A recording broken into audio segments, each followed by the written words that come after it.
Hey guys, and welcome back to the channel. Today I've got a pretty special treat for you. As you can see, this beautiful supersonic red beauty right beside me is the completely refreshed 2021 Toyota Camry. Now, as you guys know, this current generation Camry debuted back in 2018, and Toyota has made some small changes to the car for 2021. This one here in particular is a completely new trim. Toyota is finally offering the XSE trim, so the sport and luxury oriented trim with the hybrid combination. So now we get up to 46 mpg. And as you can see, painted in this supersonic red color, you definitely can't call the 2021 Camry boring. So in today's video, we're going to go over all the new features of this car, go over the interior. Now, there is an embargo on driving impressions, so you'll have to come back on October 20th at 7 a.m. Eastern Standard Time where I can talk about how this car drives. But in today's video, I'm going to find out, has Toyota managed to make America's favorite family sedan even more desirable? That's what we're here to find out.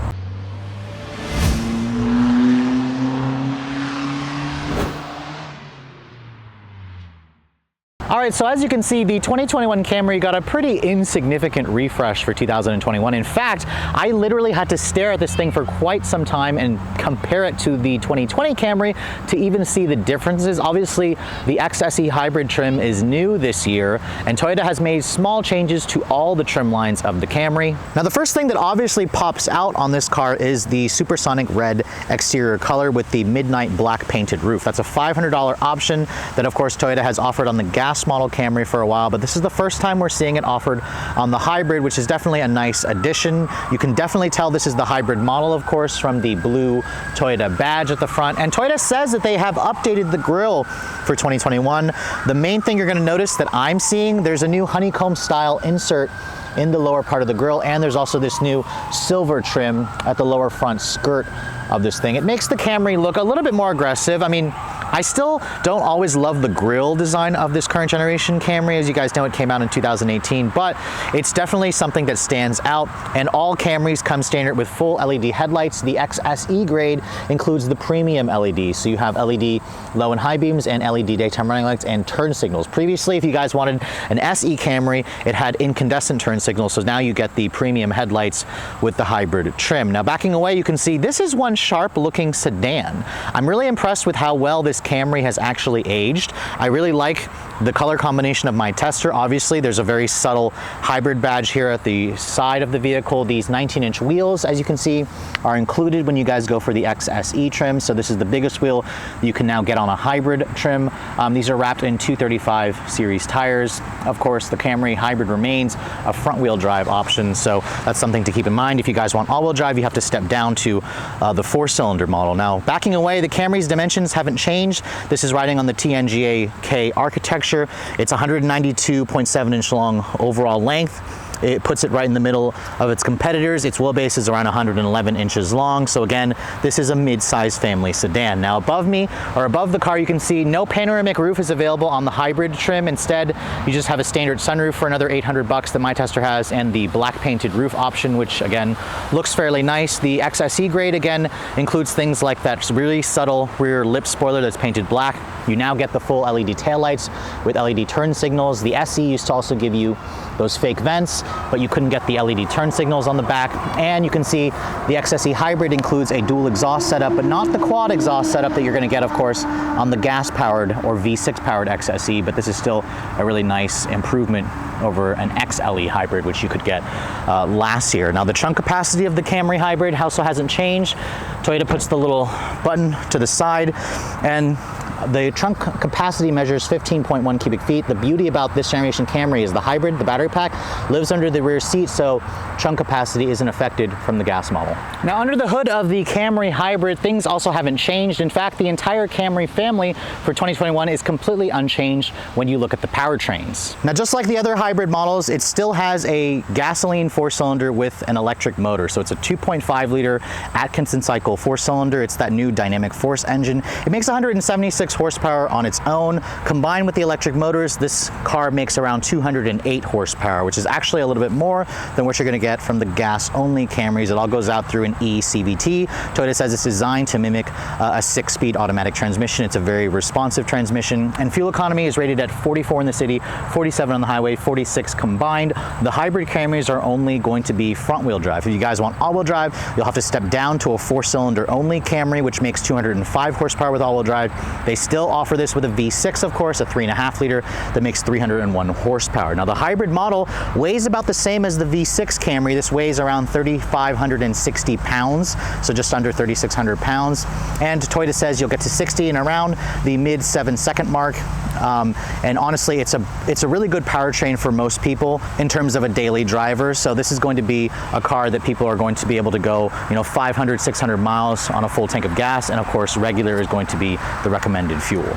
So on the outside of the 2021 Camry, you're probably not going to notice too many changes, but what about the interior? This is where buyers really care the most about. And as you can see, my tester with the Supersonic Red has a much more subdued interior color. This is just kind of like the black with the contrasting gray stitching. Toyota also offers a really nice circuit red leather, but I don't believe it's offered on the hybrid trim level. You have to again step down to a 4-cylinder gas or V6 Camry to get that bright red interior. But as you can see, looking at the inside of this 2021 model, the only thing that really stands out, obviously, is that refreshed infotainment screen. The door panel pretty much looks identical. It's kind of basic looking. I wish Toyota added a little bit more contrast versus just the silver door handle trim and a little bit of contrasting stitching over there. But when I come over here and shut the door has a relatively solid sounding thunk. I've heard a little bit more solid sounding thunks from its competitors. Here's the key fob for the Camry. It hasn't changed. Because this is the hybrid, it has the blue badge at the back. The push to start button is over here. For the hybrid model, it actually just says power. And again, because this is the hybrid version, there's no traditional starter noise. Instead, it kind of just whirs to life and it says ready. That is the upgraded 7-inch touch or display that you get with the higher trim levels. The other trim, lower trim Camrys will just kind of have a smaller 4.2-inch screen, I believe. It's not a fully digital display, but this is a nice combination of analog and, of course, digital gauges. The materials in here haven't really changed. You have a soft touch injection molded plastic with faux stitching over here. This is a soft touch plastic material, which does feel really nice and high quality, so that's great. The upper door panels here are soft touch, although this is included on most of the higher end trim levels. The lower end trim Camrys, I believe, will have a hard touch injection molded plastic. It's soft touch right here, of course. The window switches are up down for all 4 on this XSE grade, which they feel relatively high quality as well, which is good. You have some more buttons over here, although there's a lot of empty buttons here, considering this car is nearly fully loaded, although it's missing the driver assistance package, so it doesn't include things like a heads-up display. Now, the steering wheel, as you can see, is a manual tilt and telescoping feature. It hasn't changed, although I kind of wish Toyota added a little bit more, pizzazz to this steering wheel. For 2021, like some silver trim would have been nice here. You do have paddles on the wheel because this is the XSE grade. All Camrys now come standard with Toyota Safety Sense 2.5, which doesn't include really any upgrades to the driver assistance. Toyota says they've improved a lot of the sensors, so you have better pedestrian detection. The adaptive cruise works a little bit better in stop and go traffic. Which obviously we'll try that when we get this vehicle out on the road later on. This screen here obviously is the big centerpiece here for 2021.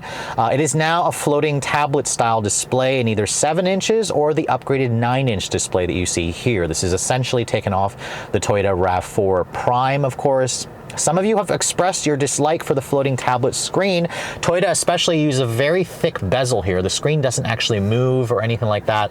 I actually do like the floating screen because now it brings the screen up a little bit higher. They were able to make this a little bit larger, although the rest of the dash material looks pretty much the same. You can see now it includes Android Auto and Apple CarPlay now. Before you couldn't get Android Auto. Now Toyota is doing everything. They also do Amazon Alexa. You can see there's the new iOS 14, which the icons are very large. It looks good. So I'm glad that Toyota has made this an inch larger, of course, which is great.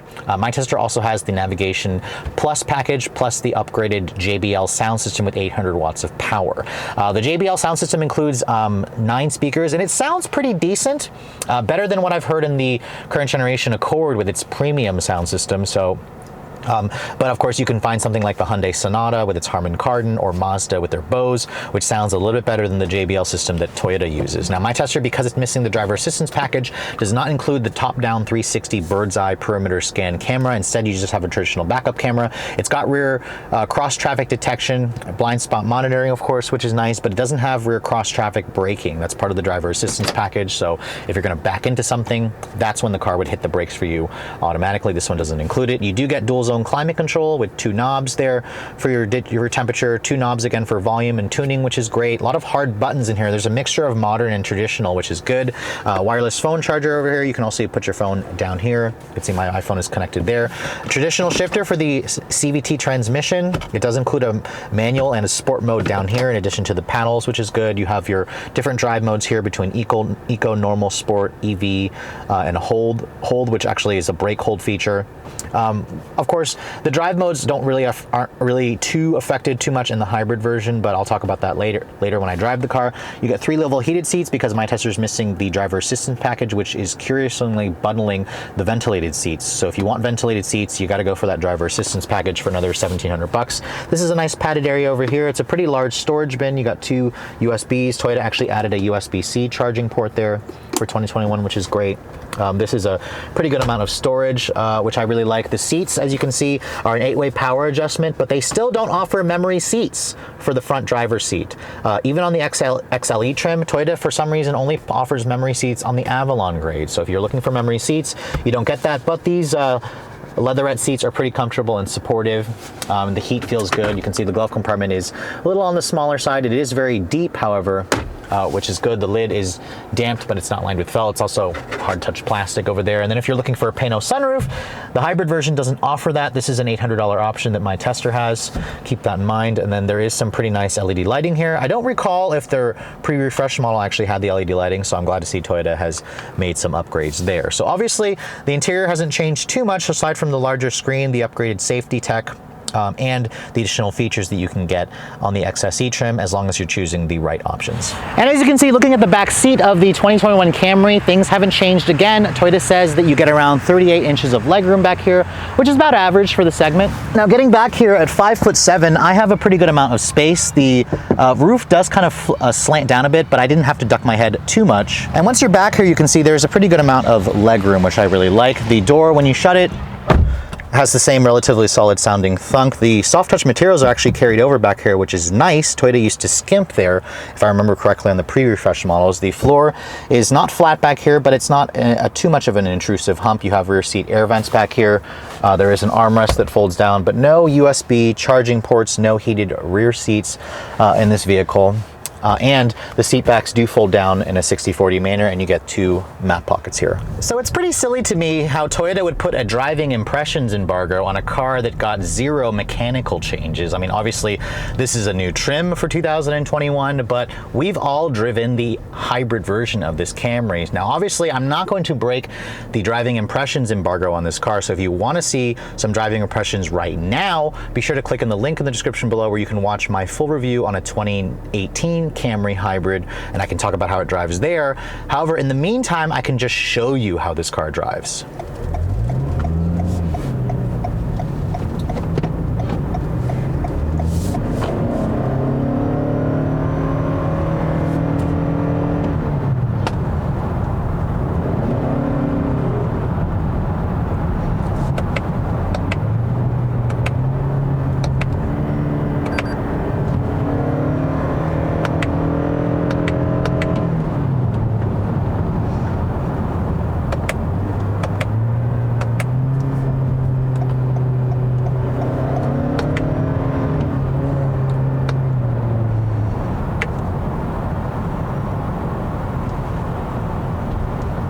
Sorry guys, that's all I can show you for now, but again, be sure to come back on October 20th at 7 a.m. Eastern Standard Time. I will upload another video. It won't just be driving impressions of this car. I'm going to actually compare it to another car, so stay tuned for that. So obviously Toyota played it pretty safe with the 2021 Camry in terms of the changes they've made. They didn't really need to make too many changes, but I think with the addition of the XSE hybrid trim, this is a trim level that people really like, so it makes sense for Toyota to offer the hybrid, which is the best fuel economy and offers mid-level performance, and of course with the sport and luxury features that you get with the XSE. Now the beauty about the new Camry for 2021 is Toyota has actually managed to make it a little bit cheaper this year. They dropped the base L trim for 2021, so now the base trim is the LE, so you get more features, and the car starts at the same $24,900 as last year's Camry. In terms of the hybrid, Toyota actually dropped the price by about $1,300 depending on the trim levels. Most of them see at least a $1,000 decrease. The hybrid starts at around around $27,000. Just like the gas-powered XSE,